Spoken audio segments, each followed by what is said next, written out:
Hi. My devotion for today is entitled The Cure for the Overwhelmed, and my scripture lesson is taken from Psalm 61, verse 2. From the end of the earth I call to you when my heart is overwhelmed. Overwhelmed. It is a word I rarely used 30 years ago. Busy? Absolutely. Overwhelmed? Not so much. Now it seems most of us are overwhelmed much of the time. Andrew Sullivan, in his article, I Used to Be Human, paints a picture of how his life became overwhelming as he became more and more addicted to information. His world became so influenced by the continual demand for new information that he couldn't stop. It was affecting his concentration, his thoughts, even his sleep. Sullivan would try to stop the vicious cycle of news, gossip, sports scores, and social media sites.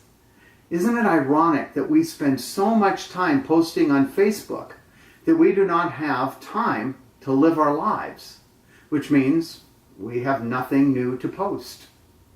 This leaves us with the feeling that we are living our lives in an ever more shallow circle of distraction. My wife grew up in rural mountains of Pennsylvania, south central Pennsylvania. In the 1970s, there wasn't much in the way of entertainment in her small part of the world. She only had one channel on the television, for example. To this day, she cannot play Trivial Pursuit Television Edition because she didn't watch the programs. But before you feel too badly for her, she recognized the gift of time. She threw herself into the piano. She was already playing the piano and organ for her church worship services by the age of 13. She read books and spent time preparing and supporting church and community activities. Her community was tight-knit because they spent time together and knew each other so well. It is much harder today to develop a sense of community or real talent. Today, begin to reclaim your life. First, sit down and list what you would like to do with your life. Then make a plan for how you will make those plans a reality.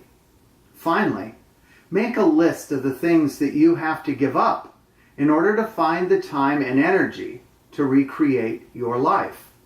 And while you're making your list, do not forget to write down how you will deepen your faith in God.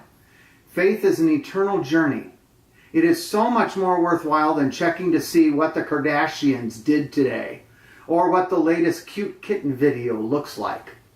Backing away from the technological addiction will save us from being overwhelmed so that we might just make us a little more interesting.